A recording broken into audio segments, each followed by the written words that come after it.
आलतू जलालतू आय बला को टालतू, आलतू जलालतू आय बला को टालतू। बस आज रात किसी तरह हम उस चुड़ैल से बच जाए तो फिर कभी इतनी रात गए अपने घर से बाहर नहीं निकलेंगे। ठीक कहा भाई, पता नहीं हमारी कौन सी मती मारी गई थी जो इतनी रात में शादी से लौट कर आ गए। इससे अच्छा तो हम लोग वहीं पर ही रुक जाते। मदन और सुरेश रात के लगभग 1 बजे अपने एक दोस्त की शादी से लौट रहे थे, लेकिन उन्हें ये डर था कि कहीं उन्हें गांव में वो चुड़ैल न दिख जाए जो आजकल गांव के लोगों की उंगलियां काट रही थी। वो रात में दिखने वाले लोगों की उंगली काट कर अपने साथ ले जाती थी, जिसका खौफ गांव में बुरी तरह फैल रहा था। मदन और सुरेश भी जल्दी जल्दी अपने घर की तरफ बढ़ रहे थे कि तभी उन्हें पीछे से किसी चुड़ैल के हंसने की आवाज आती है। तुम्हें क्या लगता है कि बिना आवाज के अपने घर की तरफ जाओगे तो मेरी पकड़ में नहीं आओगे? मेरी पकड़ से तो अच्छे नहीं बच पाए तो तुम क्या चीज हो? अब तुम्हारी उंगली काट कर भी मैं अपने साथ लेकर जाऊंगी। अरे नहीं नहीं चुड़ैल बहन, हमें छोड़ दो। वैसे भी हमने तुम्हारा क्या बिगाड़ा है? अरे हम तो चुपचाप शादी से वापस आकर अपने घर जा रहे थे। तुम्हें क्या मैं कोई इंसाफ की देवी लगती हूँ जो तुम्हारे कुछ गलत करने पे ही तुम्हें सजा दूंगी? है? और ये सजा नहीं है, मुझे बस तुम्हारी उंगली चाहिए तो चाहिए। दोनों चुड़ैल से बचने के लिए वहां से भागते हैं, लेकिन चुड़ैल उड़ती हुई उनके सामने आकर खड़ी हो जाती है और अपना चाकू निकाल कर उन दोनों की एक एक उंगली काट कर ले जाती है। उंगली कटने की वजह से उन दोनों को इतना दर्द होता है कि उनकी चीख पूरे गांव में गूंजने लगती है। उनकी चीख सुनते ही गांव वाले समझ जाते हैं कि गांव में आज फिर से किसी की उंगली कटी है। हे भगवान, कहीं उस चुड़ैल ने सुरेश जी की तो उंगली नहीं काट ली। मैंने उनसे कहा था इतनी रात गए शादी से वापस मत आना, लेकिन लगता है उन्होंने मेरी बात नहीं मानी। सुनीता परेशान होकर ये सोच ही रही थी कि तभी सुरेश घर आता है। उसका हाथ खून से सना हुआ था। अरे, आपके हाथ से तो खून टपक रहा है और आपकी उंगली? इसका मतलब सचमुच उस चुड़ैल ने आपकी उंगली काट ली। हाँ सुनीता, वो चुड़ैल सच में मेरी उंगली काट कर ले गई। ना जाने वो ऐसा क्यों कर रही है। तुम्हें पता है कल रात को निर्मला भाभी की तबीयत कितनी खराब थी, लेकिन चुड़ैल की डर की वजह से वो उन्हें अस्पताल भी लेकर नहीं जा पाए। ऐसे तो ये चुड़ैल सबका जीना दुश्वार कर देगी। हमें सरपंच जी से इस बारे में बात करनी होगी।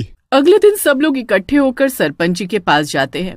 गांव की सरपंच विभा नाम की एक औरत थी, जिसके पति के देहांत के बाद उसे गांव की सरपंच बना दिया गया था। देखिए, मैं आप सबकी परेशानी समझ रही हूँ, लेकिन भला मैं एक चुड़ैल का सामना कैसे कर सकती हूँ? गांव की सड़क खराब होती या आप लोगों को किसी और चीज की मदद की जरूरत होती तो मैं जरूर आपकी मदद करती, लेकिन चुड़ैल के मामले में तो मैं कुछ भी नहीं कह सकती। लेकिन सरपंच जी, आप गांव की सरपंच है, अगर आप खुद उसका निवारण नहीं कर सकती तो कोई ना कोई उपाय तो सुझाइए ना। देखो सुनीता, इसका निवारण तो कोई तांत्रिक बाबा या कोई पंडित जी कर सकते हैं।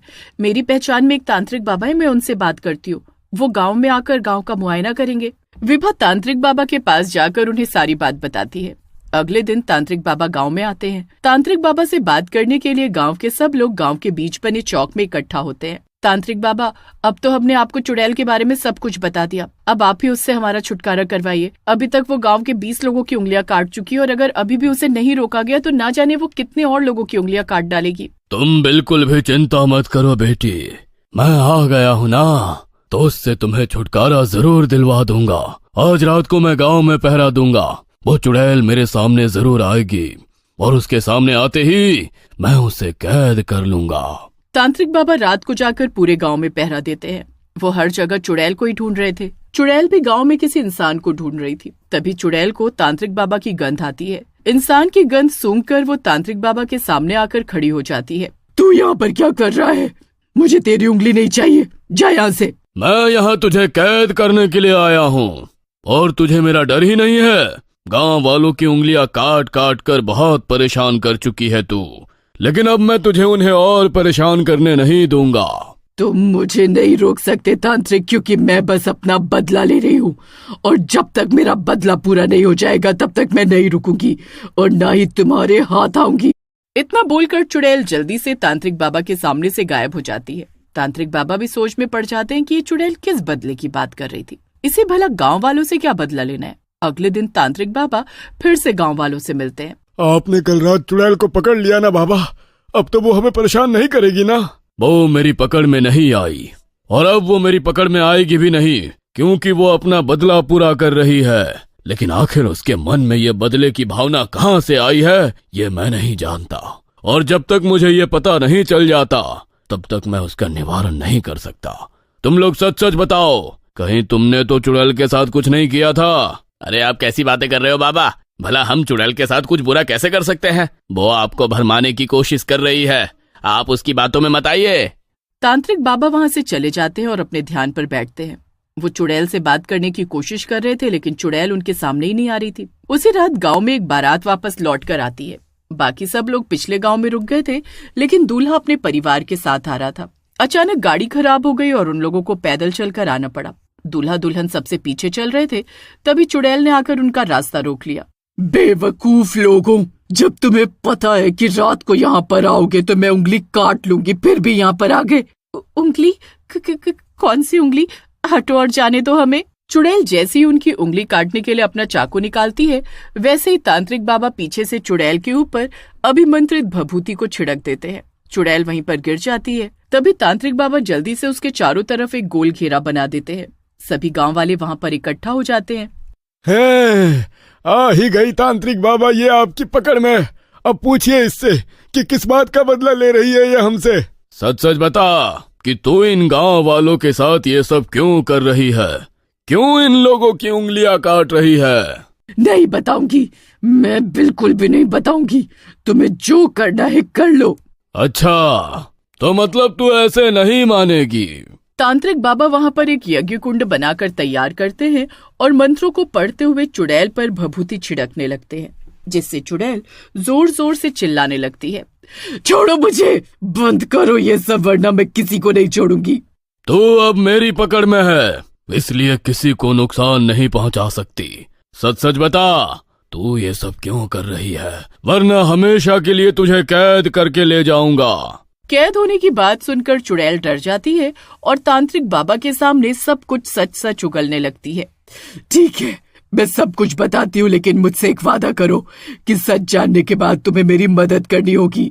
जब तक मुझसे वादा नहीं करोगे तब तक मैं तुम्हें कुछ नहीं बताऊंगी। ठीक है, मैं तुमसे वादा करता हूँ कि मैं तुम्हारी मदद करूंगा, लेकिन उससे किसी को कोई नुकसान नहीं पहुंचना चाहिए। ठीक है, अगर तुम मेरी मदद करोगे तो किसी को कोई नुकसान नहीं पहुंचेगा। इस गांव में जो पीपल का पेड़ है, मैं अपने भूत पति के साथ वहां पर रहती थी। एक दिन मेरा भूत पति सांप बनकर मुझे नए नए करतब करके दिखा रहा था। तभी कुछ गांव वालों ने उन्हें देखा और मार डाला। अगर मुझे उन्हें जिंदा करना है तो 100 इंसानी उंगलियों की बलि चढ़ानी होगी। इन गांव वालों की वजह से ही मेरे भूत पति की मौत हुई, तो उन्हें जिंदा करने के लिए इन्हें कीमत तो चुकानी पड़ेगी ना। देखो, मैं मानता हूँ कि तुम्हारा पति मारा गया, लेकिन इसमें गांव वालों की गलती नहीं। उन्होंने तो बस अपनी सुरक्षा के लिए ऐसा किया। इसका मतलब ये नहीं कि तुम गांव वालों के साथ ऐसा करो। तुम्हारे पति को बचाने का कुछ और भी तो रास्ता हो सकता था। नहीं, भूतों की दुनिया में और चुड़ैलों की दुनिया में ऐसा नहीं होता। मैं 100 उंगलियों की बलि देकर ही उन्हें जिंदा कर सकती हूँ। इसलिए जब तक मैं 100 लोगों की एक एक उंगली नहीं काट लेती तब तक चैन से नहीं बैठूंगी। तुम्हें ऐसा कुछ भी करने की जरूरत नहीं है। तुमने मुझसे माफी मांगी थी ना, तो मैं तुम्हारी मदद करूंगा। तुम्हें इनकी उंगलियां काटने की कोई जरूरत नहीं है। मैं अपने मंत्रों की शक्ति से तुम्हारे पति को वापस ले आऊंगा, लेकिन तुम्हें मुझसे वादा करना होगा कि फिर कभी इन लोगों को परेशान नहीं करोगी। ठीक है, मैं तुमसे वादा करती हूँ। तांत्रिक बाबा अपने मंत्रों की शक्ति से यज्ञ करते हैं और चुड़ैल के पति भूत को वापस जिंदा कर देते हैं। चुड़ैल अपने भूत पति के साथ खुशी खुशी वहां से चली जाती है और हमेशा के लिए गांव से उंगली काटने वाली चुड़ैल का आतंक खत्म हो जाता है।